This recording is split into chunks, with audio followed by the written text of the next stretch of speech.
నమస్తే welcome to స్వతంత్ర నేను నిత్య శ్రీనివాస్ బులెటిన్ ముందుగా హెడ్లైన్స్ చూద్దాం. కాసేపట్లో నేడు శ్వేతపత్రం పేరుతో బీఆర్ఎస్ పవర్ పాయింట్ ప్రెజెంటేషన్. తమ హయాంలో జరిగిన అభివృద్ధిని వివరించనున్న కేటీఆర్.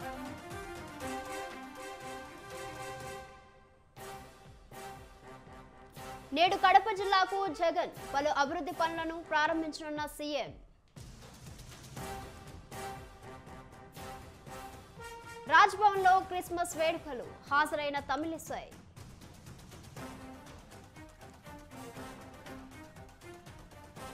నిజామాబాద్ జిల్లాలో దొంగల హల్చల్, కేజీన్నర బంగారం చోరీ.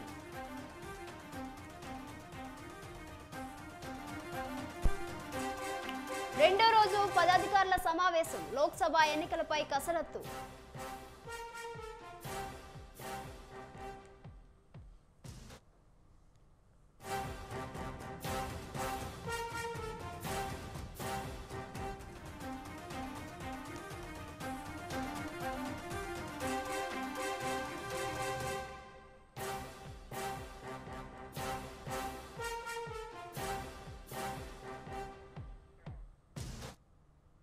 బులెటిన్లో బ్రేకింగ్ న్యూస్ చూస్తున్నాం. నిజామాబాద్ జిల్లాలో దొంగలు హల్చల్ చేశారు.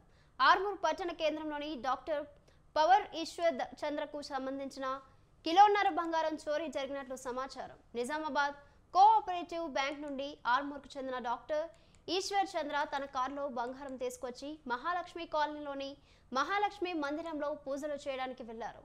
పూజ అయిపోయిన తర్వాత తిరిగి వచ్చేసరికి కారులో ఉన్న కిలోన్నర బంగారం కనిపించడం లేదని బాధితులు వాపోయారు. వెంటనే స్థానిక పోలీస్ స్టేషన్లో ఫిర్యాదు చేశారు.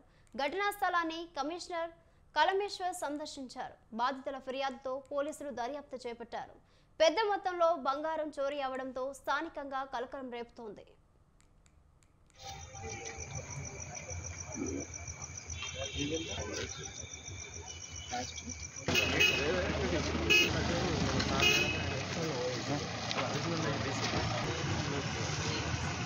కనిపించింది కనిపించింది మరి అట్లా కనిపించినప్పుడు ఇదే కదా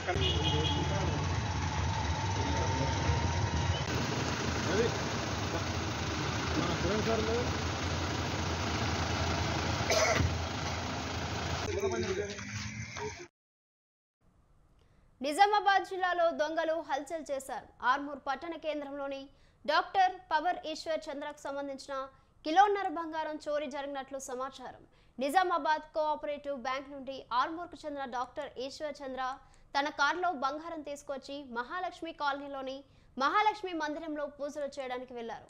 పూజ అయిపోయిన తర్వాత తిరిగి వచ్చేసరికి కారులో ఉన్న కిలోన్నర బంగారం కనిపించడం లేదని బాధితులు వాపోయారు. వెంటనే స్థానిక పోలీస్ స్టేషన్లో ఫిర్యాదు చేశారు. ఘటనా స్థలాన్ని కమిషనర్ కలమేశ్వర్ సందర్శించారు. బాధితుల ఫిర్యాదుతో పోలీసులు దర్యాప్తు చేపట్టారు. పెద్ద మొత్తంలో బంగారం చోరీ అవడంతో స్థానికంగా కలకలం రేపుతోంది.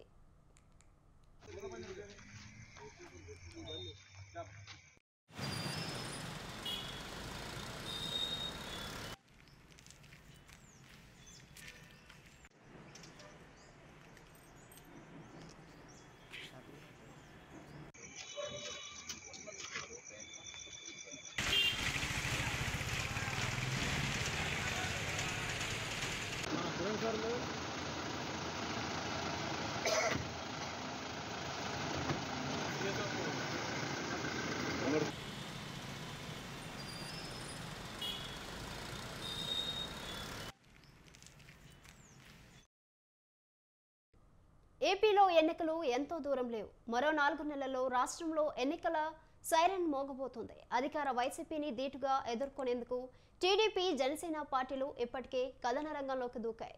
పక్కా ప్లాన్తో అడుగులు కూడా ముందుకు పడుతున్నాయి. అయితే సరిగ్గా ఇదే సమయంలో సీఎం సీటు విషయంలో జనసేనాని పవన్ ని ప్రశ్నిస్తూ మాజీ మంత్రి హరిరామ జోగయ్య లేఖ రాయడం ఏపీ రాజకీయాల్లో చర్చనీయాంశంగా మారింది. ఇంతకీ జోగయ్య రాసిన లేఖలో ఏముంది? చంద్రబాబే సీఎం అని లోకేష్ డిసైడ్ చేశారా? జోగయ్య రాసిన లేఖ జనసేనకుల్లో చిచ్చు రేపుతుందా?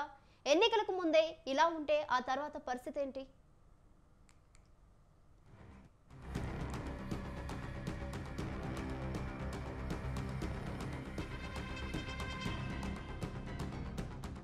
ఏపీలో రాబోయే అసెంబ్లీ ఎన్నికల్లో టీడీపీ జనసేన కలిసి పోటీ చేయబోతున్నాయి. ఎన్నికల కోసం ఉమ్మడి మేనిఫెస్టోను కూడా రెడీ చేసే పనిలో ఉన్నాయి. అయితే మొత్తం 175 స్థానాల్లో ఏ పార్టీకి ఎన్ని స్థానాలు అన్న దానిపై క్లారిటీ లేదు. ఇంకా 2 పార్టీల మధ్య చర్చలు జరుగుతున్నాయి. మరో నెల రోజుల్లో పొత్తుల సంగతిని చంద్రబాబు, పవన్ కళ్యాణ్ కలిసి తేల్చేసే అవకాశాలున్నాయి. జనసేన 50కి పైగా సీట్లు డిమాండ్ చేస్తోందని, కానీ టీడీపీ మాత్రం 25 సీట్లు ఆఫర్ చేస్తోందనే ప్రచారం జరుగుతోంది. దీంతో ఎన్నో ఏళ్లుగా ఆయా అసెంబ్లీ స్థానాలపై ఆశలు పెట్టుకున్న జనసేన అభ్యర్థులకు ఈ పొత్తు ఇబ్బందిగా మారుతోందట. అటు టీడీపీలో కూడా సీనియర్ నేతలు ఉన్నారు. వీళ్లు కూడా తమ సీటుకు ఎక్కడ ఎసరు వస్తుందో అని టెన్షన్ పడుతున్నారట. తమకు సీటు వస్తుందో రాదో అని లోలోపల మదన పడుతున్నారట.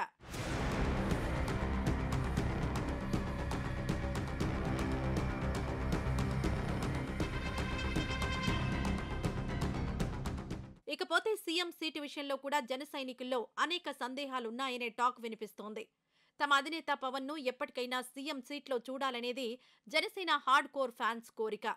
టీడీపీ జనసేన కూటమి అధికారంలోకి వచ్చిన తర్వాత చంద్రబాబుతో పాటు పవన్ కు పవర్ షేరింగ్ కావాలని బలంగా డిమాండ్ చేస్తున్నారు.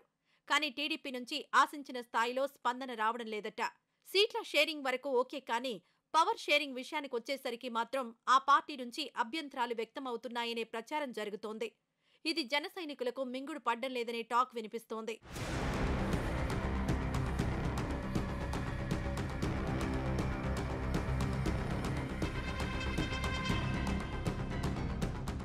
మరోవైపు ఇదే విషయంపై జనసేనాని పవన్ కళ్యాణ్ కు మాజీ మంత్రి హరిరామ జోగయ్య లేఖ రాశారు. లోకేష్ చెబుతున్నట్టుగా 5 ఏళ్ల పాటు చంద్రబాబును సీఎంగా చేసేందుకు మీరు కూడా ఒప్పుకున్నారా అని లేఖలో పవన్ ను జోగయ్య ప్రశ్నించారు. జన సైనికులంతా మీరే సీఎం కావాలని కోరుకుంటున్నారని, మీరు సీఎం కాకపోతే వారి కలలు ఏం కావాలని ప్రశ్నించారు. జనసేనకు ఓట్లేస్తే చంద్రబాబు సీఎం అవుతారనే దాన్ని జన సైనికులు ఒప్పుకోలేరని అన్నారు. 2 కులాల నాయకులు రాష్ట్రంలో రాజ్యమేలుతున్నారని, బడుగు బలహీన వర్గాలకు మోక్షం ఎప్పుడని అడిగారు. మరి జోగయ్య రాసిన లేఖపై పవన్ రియాక్షన్ ఎలా ఉంటుందో చూడాలి.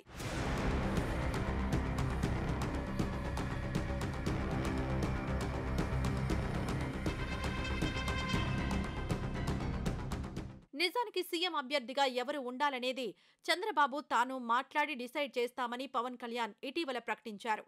పైగా పవన్ కళ్యాణ్ ఎప్పుడూ చంద్రబాబే సీఎం అని నేరుగా చెప్పలేదు. తనకు సీఎం పదవి అంటే వ్యతిరేకత లేదని, అయితే జనసేనకు సీట్లు ఎక్కువగా వస్తేనే తాను సీఎం అవుతానని చెప్పారు. ప్రజలు బలంగా కోరుకుంటే ఆ పదవిలో కూర్చుంటానని పవన్ కళ్యాణ్ తేల్చి చెప్పారు. అయితే సరిగ్గా ఇదే టైంలో సీఎం సీటుపై టీడీపీ యువనేత లోకేష్ చేసిన వ్యాఖ్యలు కూటమి వర్గాల్లో చర్చనీయాంశంగా మారాయనే టాక్ వినిపిస్తోంది. ఈసారికి సీఎం చంద్రబాబే అని లోకేష్ తేల్చేయడం హాట్ టాపిక్ గా మారింది. అయితే లోకేష్ కామెంట్స్ తో జనసేన లీడర్లు, క్యాడర్లో మరింత అసంతృప్తిని రగిల్చిందనే టాక్ విస్తృతంగా వినిపిస్తోంది.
బ్రేకింగ్ న్యూస్ చూస్తున్నాం. న్యాయమూర్తులను అసభ్య పదజాలంతో దూషించే వైసీపీ నేతలకు పదవులు ఇచ్చి ప్రోత్సహిస్తూ ప్రజా సమస్యలపై స్పందించే ఎన్ఆర్ఐలను మాత్రం వేధింపులకు గురి చేయడం దుర్మార్గమని నారా లోకేష్ మండిపడ్డారు. రాష్ట్ర అభివృద్ధికి సహకరించే ఎన్ఆర్ఐలు అంటే జగన్ కి గిట్టదని మరోసారి బట్టబయలైందన్నారు. యష్ పొద్దులూరి అరెస్ట్ అప్రజాస్వామికమని, అక్రమ నిర్బంధాలతో ప్రజల గొంతు నొక్కి కుట్రకు జగన్ తెరలేపారని ఆయన అన్నారు. ఓటమి భయంతోనే ఇటువంటి అక్రమ అరెస్టులకు పాల్పడుతున్నారన్నారు.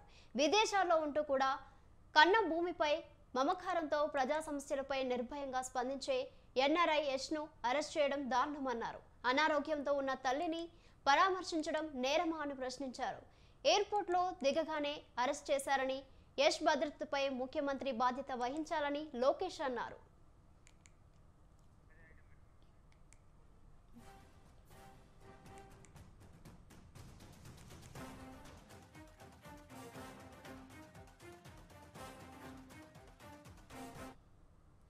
న్యాయమూర్తులను అసభ్య పదజాలంతో దూషించే వైసీపీ నేతలకు పదవులు ఇచ్చి ప్రోత్సహిస్తూ ప్రజా సమస్యలపై స్పందించే ఎన్ఆర్ఐలు మాత్రం వేధింపులకు గురి చేయడం దుర్మార్గమని నారా లోకేష్ మండిపడ్డారు. రాష్ట్ర అభివృద్ధికి సహకరించే ఎన్ఆర్ఐలు అంటే జగన్కి గిట్టదని మరోసారి బట్టబయలైందన్నారు. యష్ పొద్దులూరి అరెస్ట్ అప్రజాస్వామికమని, అక్రమ నిర్బంధాలతో ప్రజల గొంతు నొక్కే కుట్రకు జగన్ తెరలేపారని ఆయన అన్నారు. ఓటమి భయంతోనే ఇటువంటి అక్రమ అరెస్టులకు పాల్పడుతున్నారన్నారు. విదేశాల్లో ఉంటూ కూడా కన్న భూమిపై మమకారంతో ప్రజా సమస్యలపై నిర్భయంగా స్పందించే ఎన్ఆర్ఐ యష్ను అరెస్ట్ చేయడం దారుణమన్నారు. అనారోగ్యంతో ఉన్న తల్లిని పరామర్శించడం నేరమా అని ప్రశ్నించారు. ఎయిర్పోర్ట్లో దిగగానే అరెస్ట్ చేశారని, యష్ భద్రతపై ముఖ్యమంత్రి బాధ్యత వహించాలని లోకేష్ అన్నారు.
బ్రేకింగ్ న్యూస్ చూస్తున్నాం. లోక్సభ ఎన్నికలకు బీజేపీ సిద్ధమవుతుంది. ఇందులో భాగంగా నిన్న బీజేపీ కీలక సమావేశం జరిగింది.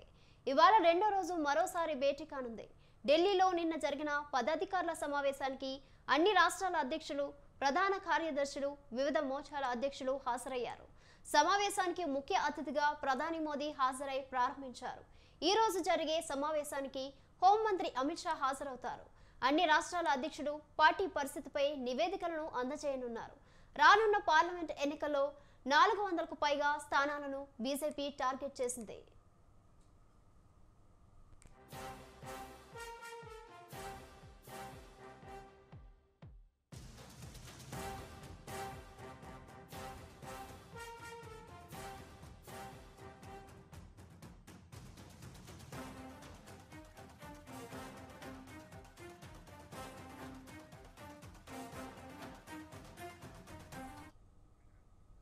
బలహీనంగా ఉన్న దక్షిణాది రాష్ట్రాలపై కూడా కమలనాథులు దృష్టి సారించారు. ఈసారి దక్షిణాది నుంచి కూడా మరిన్ని ఎక్కువ సీట్లు పొందేందుకు వ్యూహాలు రచిస్తున్నారు. కర్ణాటకతో పాటు తెలంగాణలోనూ గణనీయంగా సీట్లు పెంచుకునేందుకు పావులు కదుపుతున్నారు. కర్ణాటకలో జేడీఎస్తో పొత్తు కుదరడంతో మెజార్టీ స్థానాలు దక్కడం ఖాయమని కమలనాథులు విశ్వసిస్తున్నారు. ఆంధ్రప్రదేశ్, తమిళనాడు, కేరళపై కూడా ప్రత్యేకంగా దృష్టి సారిస్తారు.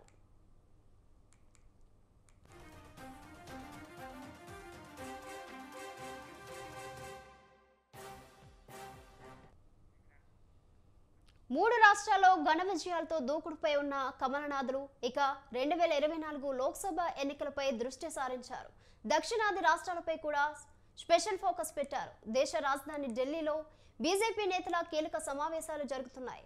పార్టీ జాతీయ అధ్యక్షుడు జేపీ నడ్డా అధ్యక్షతన జరిగిన ఈ సమావేశంలో ప్రధానమంత్రి నరేంద్ర మోదీతో పాటు పార్టీ జాతీయ పదాధికారులు, అన్ని రాష్ట్రాల బీజేపీ అధ్యక్షులు, ప్రధాన కార్యదర్శులు పాల్గొన్నారు. 2024 లోక్సభ ఎన్నికల్లో అనుసరించాల్సిన వ్యూహాలపై చర్చించారు.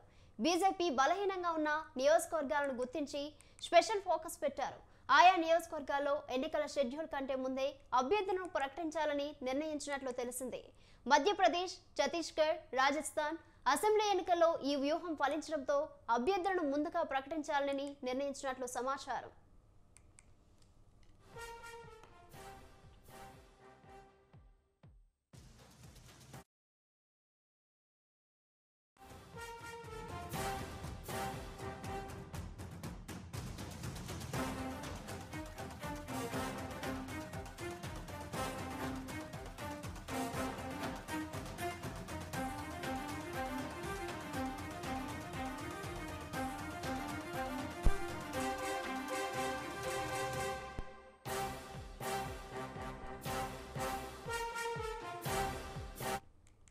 మరో బ్రేకింగ్ న్యూస్ చూస్తున్నాం. కర్నూలు జిల్లాలో విద్యార్థిని అదృశ్యమైంది. కోసిగి మండలం వందగల్లులోని ప్రభుత్వ పాఠశాలలో 10వ తరగతి చదువుతున్న విద్యార్థిని 2 రోజుల క్రితం అదృశ్యమైంది. విద్యార్థిని అదృశ్యంపై పీఈటీ ఉపాధ్యాయుడిపై అనుమానంతో కుటుంబ సభ్యులు ఆయనపై దాడికి పాల్పడ్డారు. దీంతో వందగల్లులో ఉద్రిక్త వాతావరణం నెలకొంది. పీఈటీని అదుపులోకి తీసుకుని పోలీసులు విచారిస్తున్నారు. పీఈటీ ఉపాధ్యాయుడిపై ఎటువంటి దాడులకు పాల్పడవద్దని అమ్మా నాన్నలు తనను దూషించడంతో మనస్తాపం చెంది ఇంట్లో నుండి వెళ్లిపోతున్నానని లెటర్ వ్రాయడంతో గ్రామస్తులు పలు రకాలుగా చర్చించుకుంటున్నారు. విద్యార్థిని క్రీడాకారిణి కావడంతో పీఈటీతో చనువుగా ఉండడంతో తల్లిదండ్రులు అనుమానంతో పీఈటీపై దాడి చేశారు.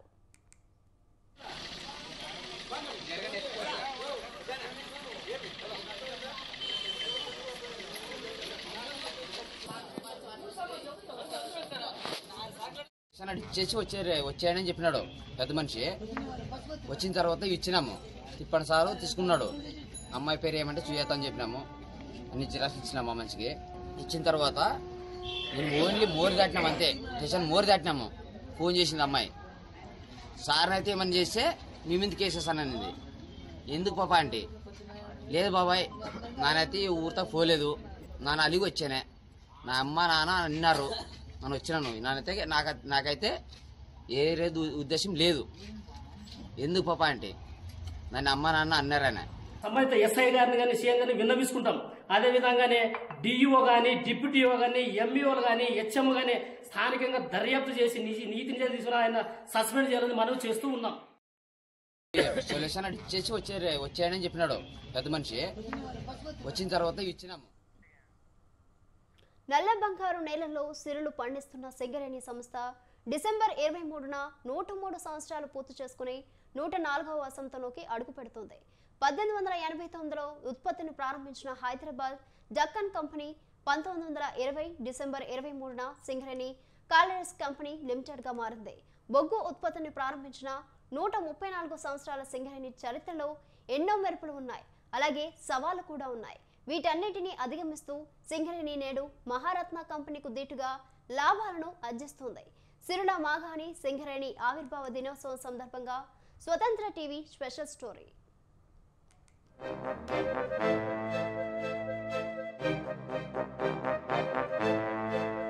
తెలంగాణలోని గోదావరి పరివాహక ప్రాంతంలో విస్తరించిన సింగరేణి సంస్థ ఏటికేడు ఉత్పత్తిని పెంచుకుంటూ ప్రగతి పదంలో దూసుకువెళ్తోంది.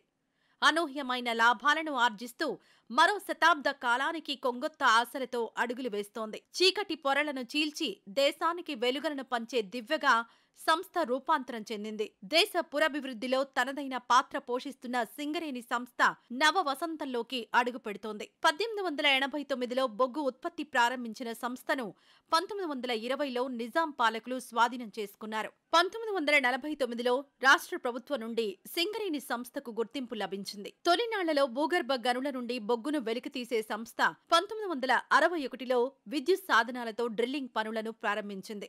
70-80వ దశకంలో సింగరేణి సంస్థ భూగర్భ గనులతో పాటు ఉపరితల గనుల ద్వారా బొగ్గు ఉత్పత్తి ప్రారంభించింది. అయితే సంస్థ 1992 నుండి 96 వరకు గడ్డు కాలాన్ని ఎదుర్కొంది. కాయిలా పడ్డ పరిశ్రమ జాబితాలోకి వెళ్లింది. కానీ కార్మికుల సమిష్టి కృషి ఫలితంగా 2000 సంవత్సరంలో సంస్థ లాభాల బాట పట్టింది.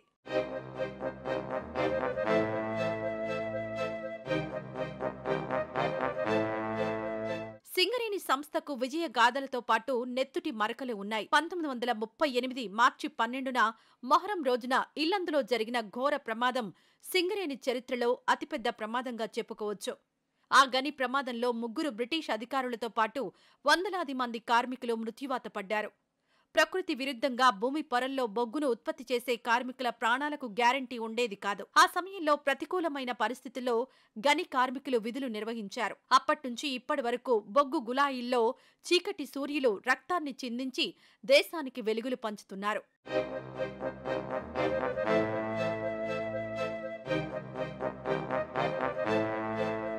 తెలంగాణ కొంగు బంగారం సింగరేణి సంస్థ 4 ఉమ్మడి జిల్లాల్లో విస్తరించి ఉంది. 1,60,000 మంది కార్మికులతో కళకళ్లాడిన సింగరేణి సంస్థ యాంత్రీకరణతో ఆ సంఖ్య నేడు 39,000కు చేరుకుంది. డబుల్ డిజిట్ గా ఉన్న భూగర్భ గనులు నేడు సింగిల్ డిజిట్ కు చేరుకున్నాయంటే యాంత్రీకరణ సంస్థపై ఎంత ప్రభావం చూపిస్తుందో అర్థమవుతుంది. భూగర్భ గనుల్లో ఉత్పత్తికి తిలోదకాలిచ్చి ఓసీపీలపైనే ఆధారపడి లక్షల మిలియన్ టన్నుల బొగ్గు ఉత్పత్తిని సాధిస్తోంది.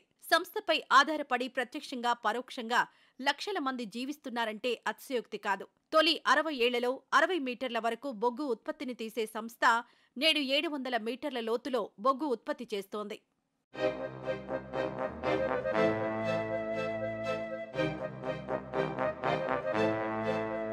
బొగ్గు ఉత్పత్తి, రవాణా, అమ్మకంలో వృద్ధి సాధిస్తూ సంస్థకు లాభాలు తెచ్చిపెడుతోంది. కార్మికుల సంక్షేమం పట్ల దృష్టి సారించి వారిని ఆర్థికంగా ఎదిగేందుకు ప్రణాళికలు చేసింది. సింగరేణి సంస్థ బొగ్గు ఉత్పత్తితో పాటు మారుతున్న కాలానికి అనుగుణంగా విద్యుత్ ఉత్పత్తిని ప్రారంభించింది. వీటితో పాటు సింగరేణి థర్మల్ విద్యుత్తో పాటు సోలార్ విద్యుత్తుకు శ్రీకారం చుట్టింది. అయితే సంస్థ దినదినాభివృద్ధి చెందుతున్న ప్రస్తుత తరుణంలో కార్మికుల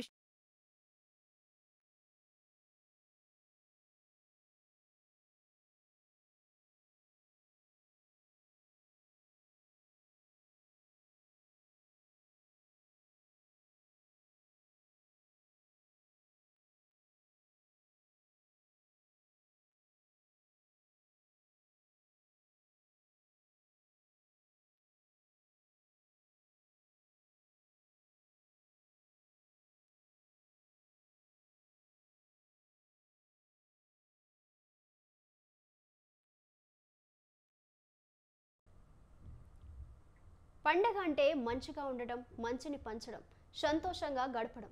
హిందూ పండుగల్లో దైవారాధన అతి ప్రధానం.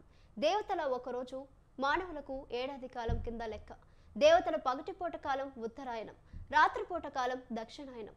ఉత్తరాయణాన్ని పుణ్యకాలంగా భావిస్తాం. అయితే దక్షిణాయనంపై కాస్త చిన్న చూపు చూస్తాం. దక్షిణాయనంలో వచ్చే ఎన్నో పర్వదిన విశిష్టత ఇప్పుడు చూద్దాం.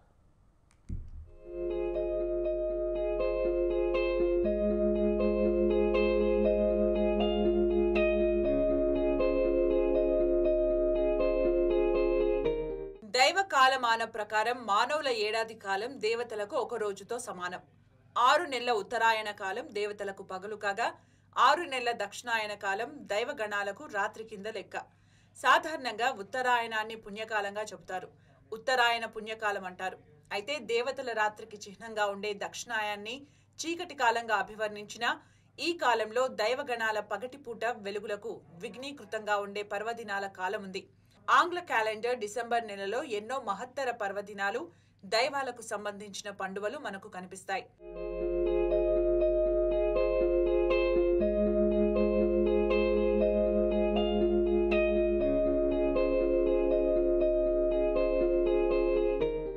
ముక్కోటి ఏకాదశి నాడు అతి పవిత్రమైన ఉత్తర ద్వార దర్శన భాగ్యం భక్తులకు కలుగుతుంది. శ్రీ మహావిష్ణువు ముక్కోటి దేవతలతో దివి నుంచి భువికి దిగి వచ్చి భక్తులకు దర్శనమిస్తాడని పురాణాలు చెబుతున్నాయి. ముక్కోటి ఏకాదశి నాడు వైకుంఠ ద్వారాలు తెరుచుకుంటాయి. ఇందుకే దీన్ని వైకుంఠ ఏకాదశిగా పిలుస్తారు. వైకుంఠ ఏకాదశి రోజున ఉత్తర ద్వార దర్శనం చేసుకున్న భక్తులకు పునర్జన్మ ఉండదని, ఈ పుణ్యజీవులందరూ దేహం చాలించిన అనంతరం దైవైక్యం చెందుతారని పవిత్ర పురాణాలు తెలియజేస్తున్నాయి. సూర్యుడు ఉత్తరాయణానికి మారే ముందు వచ్చే ఏకాదశిని ముక్కోటి ఏకాదశిగా పిలుస్తారు. పరమ పవిత్ర పుణ్యక్షేత్రం తిరుమలలో ముక్కోటి ఏకాదశి వేడుకలు సందర్భంగా 2023 డిసెంబర్ 23వ తేదీ నుంచి 2024 జనవరి 1వ తేదీ వరకు భక్తులకు ఉత్తర ద్వార దర్శనం ఏర్పాటు చేసినట్టు టీటీడీ అధికారులు తెలిపారు.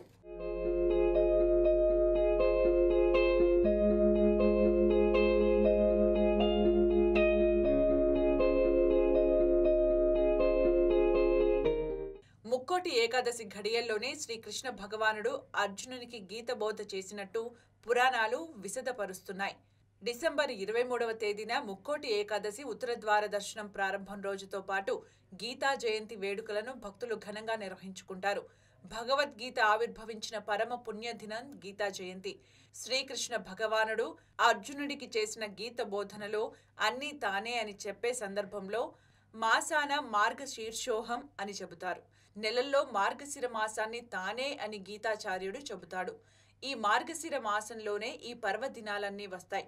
ధనుర్మాస ధనస్సు పూజలు, గోదామాత తిరుప్పావై పారుశాల పఠనం డిసెంబర్ నెల 17న ప్రారంభమయ్యాయి.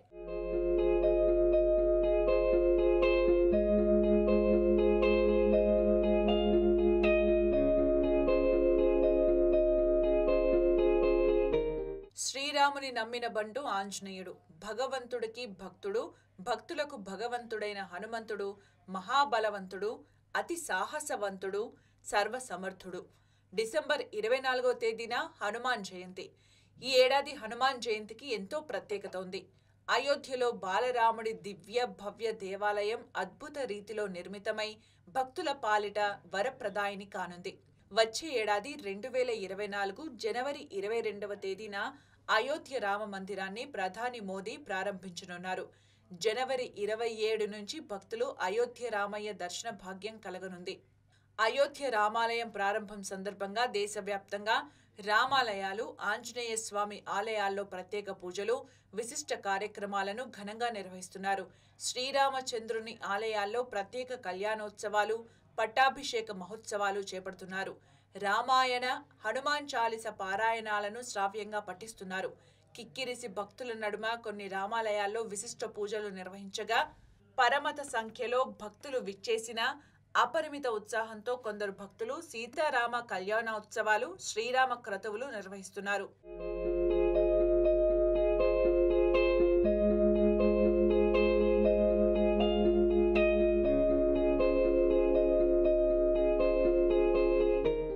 మార్గశిర శుద్ధ త్రయోదశిని మనం హనుమత్ వ్రతంగా చేసుకుంటాం. హనుమత్ వ్రతం రోజున సింధూరం, తమలపాకులతో ఆంజనేయ స్వామిని పూజించి స్వామికి ప్రీతిపాత్రమైన అప్పాలు నైవేద్యంగా పెడితే అన్ని అరిష్టాలు తొలగిపోయి సమస్త సుఖాలు కలుగుతాయని భక్తులు భావిస్తారు. కొందరు ఆంజనేయ స్వామి వడమాలను వేసి ఆ వడమాల ప్రసాదాన్ని అందరికీ పంచుతారు. ప్రసాదం అంటే భగవంతుని అనుగ్రహమని, హనుమత్ ప్రసాదాన్ని స్వీకరిస్తే ఆంజనేయ స్వామి అనుగ్రహం లభించినట్టే అని భక్తులు చెబుతున్నారు.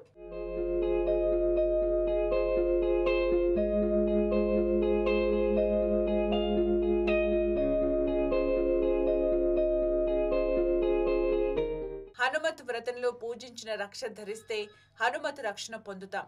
కొన్ని పురాణాల ప్రకారం హనుమత్ వ్రతం అంటే సీతాన్వేషణ బాధ్యతను శ్రీరామచంద్రుడు హనుమంతునికి అప్పగిస్తాడు. స్వామి భక్త పారాయణుడు, భక్త గ్రేసరుడు, రామ పదార వింద సేవలో ఎల్లవేళలా తరించే రామబంటు ఆంజనేయ స్వామి ఆ బాధ్యతను సంతోషంగా స్వీకరిస్తాడు. అప్పుడే ఆంజనేయ స్వామి దీక్షా వస్త్రాలు ధరించి ఈ సత్కార్యం పూర్తి చేసే వరకు కఠోర నియమాలు పాటిస్తానని భీషణ ప్రతిజ్ఞ చేసి వ్రతదీక్ష తీసుకుంటాడు. సీతామాత అన్వేషణకు ఎంతగానో శ్రమించి చివరకు విజయం సాధిస్తాడు. ఆంజనేయ స్వామి సీతామాత అన్వేషణకు ప్రారంభించిన వ్రత దీక్షనే హనుమత్ వ్రతంగా చెబుతారు. ఈ రీతిన హనుమత్ దీక్షలు చేపడితే తలచుకున్న ఏ పని అయినా ఖచ్చితంగా నెరవేరుతుందని, సర్వపుణ్య ఫలాలు ఈ దీక్ష చేసిన వారికి దక్కుతాయని హనుమత్ భక్తులు చెబుతున్నారు.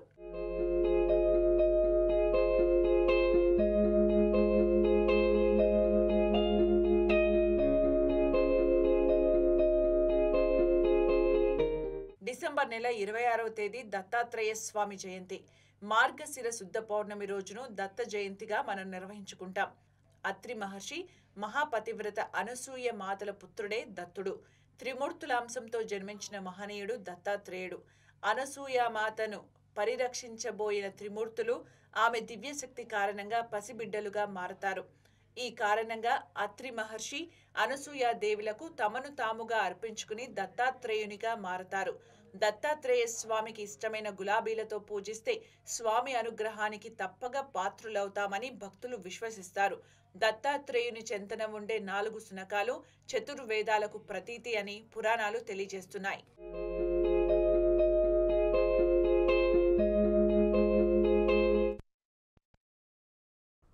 We built in details. Keep watching Swatantra.